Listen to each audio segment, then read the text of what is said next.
Topic है to find electric field intensity due to infinite line charge. Line charge क्या होता है? जब चार्ज डिस्ट्रीब्यूशन कैसे होती है?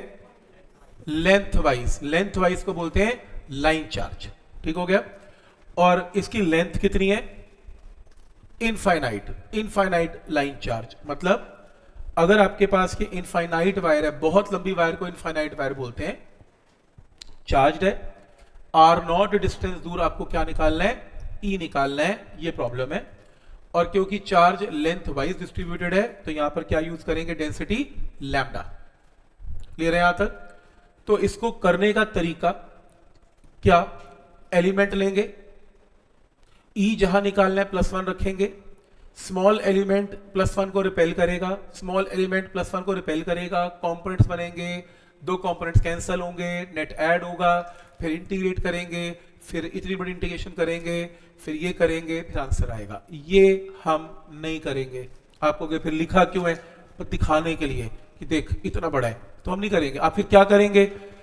इसका एक शॉर्टकट है, अभी हम करेंगे गॉस थ्योरम। ये एनसीईआरटी के सिलेबस में है, पर बाय यूजिंग गॉस थ्योरम। ये Gauss theorem is a shortcut. इतनी बड़ी इंटीग्रेशन की जगह वो आपको 2 लाइन में ये डेरिवेशन करके दिखाएगा, जो स्कूल में आती है, आपके बोर्ड में भी आती है। हम शॉर्टकट से यूज करेंगे जो एक्चुअल मेथड है। ये मेथड लंबा मेथड है, सिर्फ बताने के लिए बता रहा हूं कि अगर हम एलिमेंट्स लेके इसे इंटीग्रेट करेंगे तो आपके पास ये आंसर आएगा। फॉर्मूला रजिस्टर में सिर्फ फॉर्मूला नोट करें।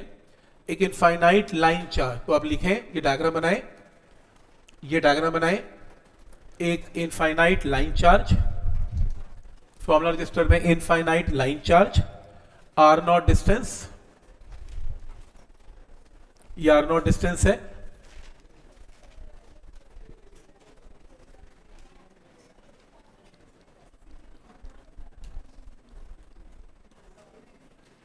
ये लो। इस डायग्राम के साथ इसे फॉर्मूले को नोट कर लें। कई बुक्स में ये फॉर्मूला ऐसे लिखा होता है और कई बुक्स में ऐसे लिखा होता है 2 और 4 cancel, 2 pi epsilon naught r, ये लिखा होता है। प्लीज इसे नोट कर लें। एक ही बात है, एक ही बात है। ये लो, 2 और 4 को कैंसिल किया होता है। फॉर्मूला रजिस्टर में एंटर करें। आज के बाद अगर लाइन चार्ज आ जाए इनफाइनाइट तो उसका ई का formula lambda by 2 pi epsilon naught r. क्या ये पॉइंट यहां तक क्लियर है?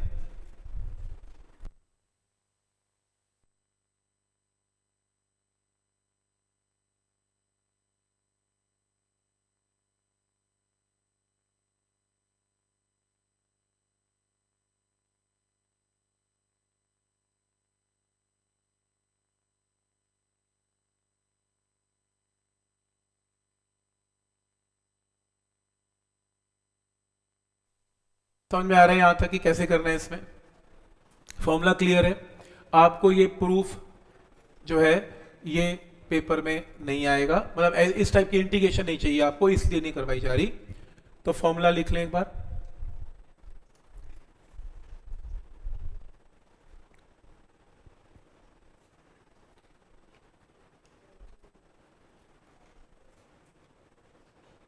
ठीक है। अब कोई स्टूडेंट ये बोलता है कि अगर ये फाइनाइट ना हो तो फाइनाइट ना हो का मतलब क्या है? जैसे मान लो यहां पे ई निकालना है और ये क्या है? 60, ये क्या है? 30। ये फाइनाइट वायर है, क्योंकि देखो ना यहां पे खत्म हो रही है। अब क्या फॉर्मूला लगेगा? अब उस केस में फॉर्मूला लिखें, E इज इक्वल टू, लिखें फॉर्मूला लिखें, E, ये वायर बनाए, लैम्डा, ये लो, ये आर नॉट, और ये वाला एंगल θ1, नीचे से एंगल θ2, θ1 θ2,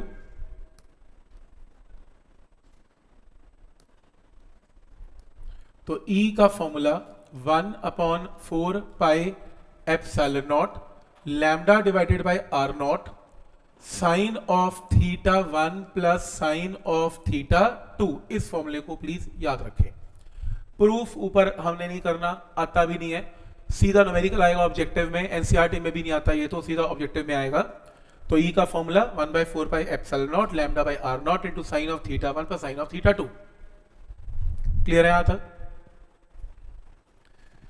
जैसे ये क्वेश्चन है, इस क्वेश्चन में क्या आंसर आएगा ई का?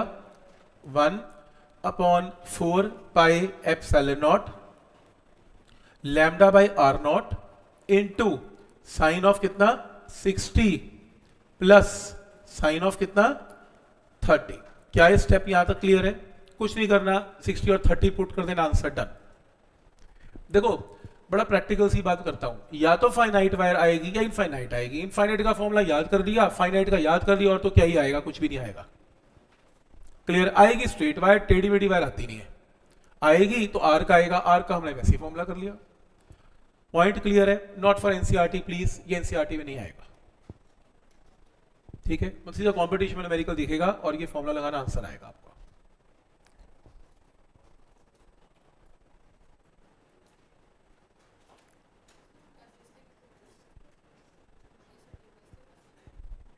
प्लस ही है, माइनस तो है ही नहीं कहीं पर। ये भी प्लस है और ये भी प्लस है, प्लस है। ठीक है, क्या ये पॉइंट यहां तक क्लियर है? कैसे कर रहे हैं इस क्वेश्चन को? क्लियर है? सीधे एंगल पुट करेंगे, आंसर आएगा डन, क्लोज। ठीक है, ये क्लियर हो गया। तो इनफाइनाइट का फॉर्मूला क्लियर, फाइनाइट का क्लियर। नेक्स्ट केस, फाइनाइट का क्लियर। अगर फिगर ऐसी आ जाए तो ये लो, तो ई का फॉर्मूला बोलो क्या होगा इसमें? 1/4 pi epsilon naught lambda divided by r naught. बोलो साइन ऑफ क्या? अच्छा ये बताओ एक मिनट, अगर ये वायर नीचे तक होती तो एक एंगल नीचे का होता है, एक एंगल ऊपर का, ऐसे लिखते हैं θ1 θ2, पर नीचे ये वायर है ही नहीं, वायर ही यहां से स्टार्ट है, तो ये वाला एंगल क्या हो जाएगा? 0। ये पॉइंट क्लियर है? क्योंकि वायर स्टार्ट ही नहीं हो रही, इस लाइन के नीचे वायर ही नहीं है, तो एक एंगल क्या लिया जाएगा? 0। तो ये लो, तो ये मैंने यहां पर क्या लगा दिया? Sine of 0। स्टेप क्लियर है? वायर नीचे होती मैं एंगल लेता, वायर नीचे नहीं है मैंने एंगल नहीं लिया। क्लियर यहां तक? अब यहां सेकेंड एंगल क्या लेंगे? सेकेंड एंगल ये वाला एंगल कितना? 90। दूसरा एंगल बोलो बस, साइन ऑफ क्या? 90 माइनस थीटा। नहीं, अच्छा एंगल होते क्या है? ये स्ट्रेट लाइन है, जहां मुझे ई निकालना है, एक एंगल नीचे का, एक एंगल ऊपर का। नीचे का एंगल बना ही नहीं, तो एक एंगल 0। ऊपर का एंगल किसने कहा जी वायर लंबी है? मैंने कहा 30 डिग्री, और लंबी है 60 डिग्री, और लंबी है 70 डिग्री, और लंबी है 80 डिग्री, 85 डिग्री, 86 डिग्री, 87, और लंबी है, लास्ट क्या आएगा? 90। क्योंकि 90 से ऊपर तो मेरा हाथ फिर इधर चला जाएगा, मीट नहीं करेगा। तो इनफाइनाइट वायर्स के लिए एंगल क्या लिया जाता है? 90। क्योंकि ये वायर मैच नहीं कर पाएगा ना, मेरा हाथ लाइन कैसे बनाएगा? बहुत दूर बनाएगा। बहुत दूर का मतलब एंगल इज 90। तो नोट कर लें, जहां जहां वायर इनफाइनाइट आएगी वहां पर एंगल क्या पुट किया जाएगा? 90। तो ये स्टेप भी क्लियर है यहां तक? तो एक एंगल क्या हो गया? 0, एक एंगल क्या हो गया? 90। तो क्लियर है? फिगर 2 क्लियर है सबको? ठीक, ठीक है। तो यानी कि अगर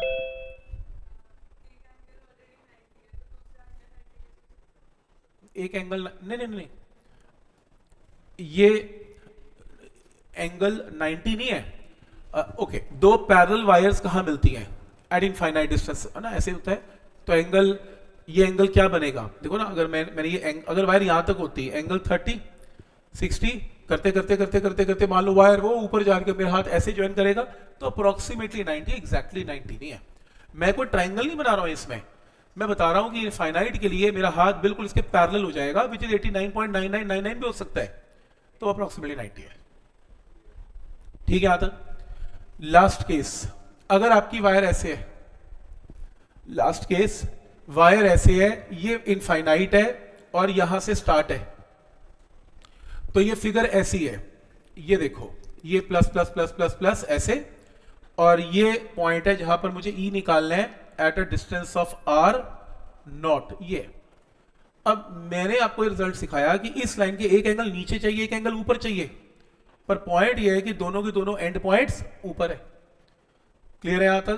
तो आप ये प्लीज लिखें इसमें, सपोज ये जो एंगल बना वो बना θ1, और let us suppose infinite finite लें, ये जो एंगल बना, लेट अस सपोज वो क्या बना, थीटा 2।